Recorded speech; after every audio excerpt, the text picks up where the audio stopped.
अयोध्या में राम मंदिर उद्घाटन के बाद देश भर में राम नाम की लहर है। बीजेपी इस लहर से उत्साहित और नई ऊर्जा से लबरेज है। बीजेपी न सिर्फ तीसरी बार मोदी सरकार के लिए सपने देख रही है, बल्कि पिछली बार से कहीं बड़े रिकॉर्ड के साथ जीतने का लक्ष्य बनाए बैठी है। बीजेपी के तमाम नेता और कार्यकर्ता इस लक्ष्य को हासिल करने के लिए पूरी कोशिश में जुटे हैं।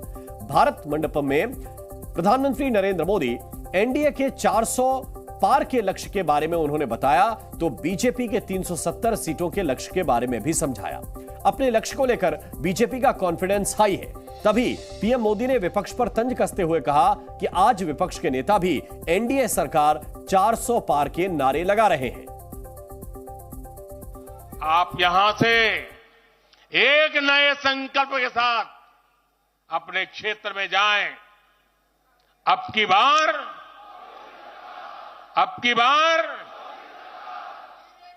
400 पार, अब की बार इस मिशन पर हमें जुट जाना है। आप सबको मेरी तरफ से अनेक अनेक शुभकामनाएं हैं। और अब सवाल यह है कि प्रधानमंत्री मोदी ने 2024 के लोकसभा चुनाव में 400 पार सीटें जीतने का लक्ष्य कैसे तय किया है? एनडीए कैसे 400 पार सीटें पालेगा? बीजेपी का फोकस क्या है? पिछली बार बीजेपी कहां पर कमजोर थी और लक्ष्य को हासिल करने के लिए कहां कहां ज्यादा जोर देने की जरूरत है ताकि लक्ष्य हासिल हो जाए? बीजेपी के इस टारगेट को समझने के लिए हम आपको भारत के मानचित्र पर उन राज्यों की उन सीटों की जानकारी देते हैं जहां बीजेपी पिछले 3 लोकसभा चुनाव नहीं जीत पाई है, और इनमें से कुछ राज्यों में उन्हें एक भी सीट मिली ही नहीं। वो सीटें किस राज्य में कितनी हैं, उसको आप जरा समझिए। यह हम आपको दिखाते हैं, जरा देखिए।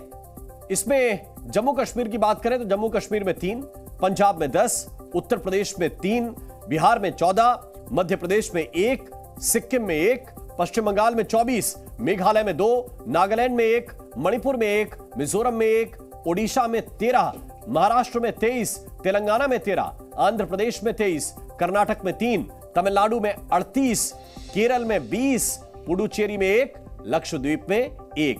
ये सारी की सारी सीटें हैं जहां पिछले 3 चुनाव में बीजेपी हारी है। बीजेपी को जीत चाहिए और बीजेपी का फोकस अब यहां है। सभी राजनीतिक दलों की नजर जहां एक तरफ लोकसभा के चुनावों पर है, तो बीजेपी की नजर कम से कम इन 200 सीटों पर होगी जो उसने पिछले 3 आम चुनावों में एक बार भी नहीं जीती हैं। बारीकी से अगर आप देखेंगे तो यह पता चलता है कि इनमें से अधिकतर सीटें दक्षिण और पूर्वी क्षेत्रों से है, जहां पर बीजेपी का प्रभाव काफी कम रहा है। और 400 सीटों के लक्ष्य के लिए प्रधानमंत्री मोदी ने बीजेपी कार्यकर्ताओं में खूब जोश भरा। पीएम मोदी ने कहा, भारत ने आज हर क्षेत्र में जो ऊंचाई हासिल की है, उसने हर देशवासी को एक बड़े संकल्प के साथ जोड़ दिया है। यह संकल्प विकसित भारत का है और अब देश न तो छोटे सपने देखता है और ना ही छोटे संकल्प रखता है। अब सपने भी विराट होंगे और संकल्प भी विराट होंगे। हजारों बीजेपी कार्यकर्ताओं के बीच पीएम मोदी ने बीजेपी की महामंथन सभा में 400 की परीक्षा पास करने का मंत्र भी बताया। उन्होंने सभी कार्यकर्ताओं को 100 दिन का टास्क दे दिया। मोदी ने कहा कि अगले 100 दिन तक बिना रुके, बिना थके हर वोटर तक पहुंचना है। लेकिन 100 दिन के टास्क में कार्यकर्ताओं को क्या करना होगा? आने वाले 100 दिनों तक बीजेपी के हर कार्यकर्ता को अपने लिए नए लक्ष्य बनाने होंगे, उन्हें प्राप्त करना होगा। बीते वर्षों में भाजपा सरकार की योजनाओं का लाभ करोड़ों लाभार्थियों को मिला है। हमें हर लाभार्थी तक पहुंचना है। आप यहां से एक नए संकल्प के साथ अपने क्षेत्र में जाएं। अब की बार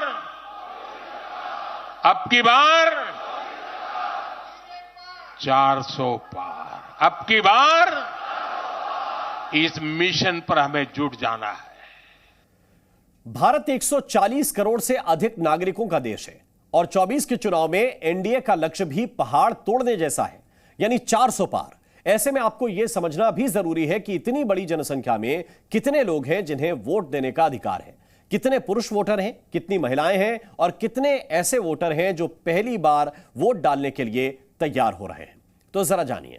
140 करोड़ की जनसंख्या में 2024 के लोकसभा चुनाव में 96 करोड़ 88 हजार मतदाता ऐसे हैं जो पंजीकृत हैं, यानी कुल मतदाताओं की संख्या यह है, जिनमें पुरुष वोटरों की संख्या 49 करोड़ 72 लाख से अधिक है, तो महिला वोटरों की संख्या 47 करोड़ 15 लाख से अधिक है। लगभग 48.66% महिला मतदाता हैं।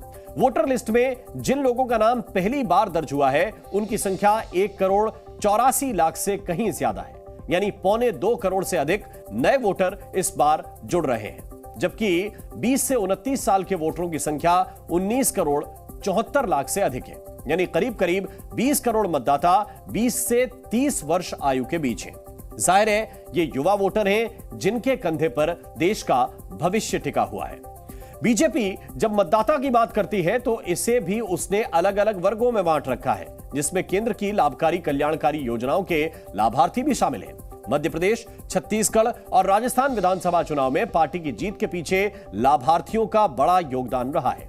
केंद्र सरकार की कई योजनाएं हैं जिसका लाभार्थियों को फायदा मिला, जैसे जनधन योजना, घर घर शौचालय की योजना, उज्ज्वला योजना, प्रधानमंत्री आवास योजना और जल जीवन मिशन। मोदी सरकार की ये सफल योजनाएं हैं। चुनाव प्रचार के दौरान पीएम मोदी इन योजनाओं का जमकर जिक्र करते हैं। इनमें बहुत से लाभार्थी बीजेपी का बड़ा वोट बैंक बन चुके हैं, तो सरकार बाकी लाभार्थियों को भी इसके जरिए अपने साथ जोड़ना चाहती है। यह कितना बड़ा वोट बैंक है, इसे हम आपको आंकड़ों के जरिए समझाने की कोशिश करते हैं, और ये आंकड़े आपकी टीवी स्क्रीन पर इस वक्त हैं। जरा देखिए। उज्ज्वला योजना के 43 करोड़ 57 लाख से अधिक लाभार्थी हैं। इतनी बड़ी तादाद है इस योजना के लाभार्थियों की। पीएम आवास योजना की आप बात करें, पीएम आवास योजना ग्रामीण के तहत 2 करोड़ 94 लाख से अधिक लोगों को फायदा मिला है। इसके साथ ही पीएम फसल योजना में करीब 37 करोड़ 66 लाख लाभार्थी हैं। ये एक और योजना है पीएम फसल योजना, इसमें 37 करोड़ 66 लाख लाभार्थी हैं। अगर मुद्रा योजना की बात करेंगे तो मुद्रा योजना का लाभ लगभग 43 करोड़ 57 लाख से ज्यादा लोगों को मिल चुका है। पीएम सुरक्षा बीमा योजना के जरिए 34 करोड़ 18 लाख लोगों तक फायदा पहुंचा है। वहीं अटल पेंशन योजना में 5 करोड़ 7 लोग अब तक लाभ ले चुके हैं। ग्राम शौचालय योजना से 4,52,046 लोगों को फायदा मिल चुका है। यह 4 करोड़ 52 जानकारी यह है कि ग्राम शौचालय योजना से इतने लाभार्थी जो है लाभान्वित हुए हैं। ये सभी लाभ बीजेपी की सरकार में इन लोगों तक पहुंचे हैं। ऐसे में बीजेपी ये जरूर चाहेगी कि जिन लोगों ने उनका लाभ लिया है, अगर वो उनके वोटर में कन्वर्ट हो जाएं, बीजेपी के वोटर बन जाएं, तो 400 प्लस के टारगेट को साधने में बड़ी आसानी होगी। अब बीजेपी को लगता है कि केंद्र सरकार की योजनाओं के लाभार्थियों के अलावा फर्स्ट टाइम वोटरों को टारगेट करना उनके लिए मील का पत्थर साबित हो सकता है। 3 राज्यों मध्य प्रदेश, छत्तीसगढ़ और राजस्थान के चुनाव में भी पहली बार के वोटरों का समर्थन बीजेपी को मिला था। अब पार्टी युवाओं पर फोकस करके अपना वोट बैंक बढ़ाने के जुगाड़ में है। 2019 के लोकसभा चुनाव में बीजेपी को 37.36% वोट शेयर मिला था। पार्टी इस बार इस वोट शेयर को 50% करने का प्लान कर चुकी है, और इसके लिए युवाओं का साथ बहुत ही जरूरी है। बीजेपी कार्यकर्ताओं को पीएम ने 400 सीटें पार करने के लिए प्रणाम का मंत्र दिया।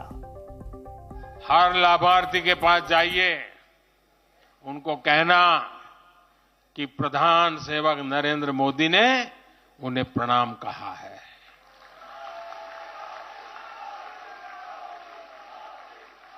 और इसमें आपको नमो ऐप से भी बहुत मदद मिलेगी। आप नमो ऐप के जरिए मेरा प्रणाम और मेरी चिट्ठी उन लाभार्थियों तक जरूर पहुंचाएंगे। किसी भी बूथ में एक भी फर्स्ट टाइम वोटर ऐसा ना हो जिस तक बीजेपी का कार्यकर्ता पहुंचा ना हो। आपको उन्हें पिछले 10 वर्षों के काम और आने वाले 5 वर्षों के प्लान, इसके विषय में जरूर बताना है। तो बीजेपी इस बार अपने 400 पार के लक्ष्य को पार करने के लिए हर बार की तरह बूथ मैनेजमेंट पर भरोसा कर रही है और इसके लिए जोरदार तरीके से काम भी कर रही है। पिछले चुनाव में भी बूथ मैनेजमेंट के जरिए बीजेपी ने विपक्ष को चारों खाने चित किया था। अब आप समझिए बीजेपी ये बूथ मैनेजमेंट करती कैसे है, कैसे इस मैनेजमेंट के जरिए पार्टी 400 पार का सपना देख रही है। यह भी जानिए कि बीजेपी हर चुनाव में बूथ कैसे मैनेज करती है। इसको आप समझिए कैसा होता है भारतीय जनता पार्टी का स्ट्रक्चर। उसके लिए बाकायदा टॉप टू बॉटम ढांचा तैयार किया गया है, जिसमें राष्ट्रीय अध्यक्ष, फिर प्रदेश अध्यक्ष और उसके बाद जिला अध्यक्ष। ये तीन तो बड़ी आसानी से आप समझते होंगे, लेकिन इसके नीचे होते हैं मंडल अध्यक्ष और इसके बाद फिर बूथ अध्यक्ष भी बनाया गया है। इन सभी की अपने अपने स्तर पर जिम्मेदारी दी गई है और खास बात यह है कि यह पूरा प्रबंधन ऐसा है जिसमें बूथ मैनेजर यानी बूथ अध्यक्ष की तरफ से दी गई जानकारी सीधे राष्ट्रीय अध्यक्ष तक निर्बाध तरीके से पहुंचाने का प्रबंध किया गया है। चुनाव से पहले देश भर में बूथ समिति बनाई जाती है। सभी बूथ समितियों के डेटा का प्रबंधन होता है, जबकि संचालन की देखरेख के लिए केंद्रीय बूथ प्रबंधन समिति होती है। बूथ प्रबंधन के लिए आधुनिक तकनीक के साथ साथ पारंपरिक तरीकों का भी इस्तेमाल होता है। सभी पदाधिकारी इस महत्वपूर्ण काम की प्रगति की लगातार समीक्षा करते रहते हैं। तो आधुनिक तकनीक का इस्तेमाल भी है और तकनीक के साथ साथ समीक्षा भी होती है। पारंपरिक तरीके भी इसमें इस्तेमाल किए जाते हैं। बूथ समिति के जो कार्यकर्ता हैं वो राज्य की बूथ समिति से संपर्क में रहते हैं। यानी राज्य की एक बूथ समिति है जिससे सामान्य बूथ समिति के कार्यकर्ता कनेक्ट रहते हैं और राज्य बूथ समिति केंद्रीय नेताओं से नियमित संपर्क में जुड़ी रहती है। तो बूथ जीतो और चुनाव जीतो का जो मंत्र है वो जमीन पर कैसे इंप्लीमेंट किया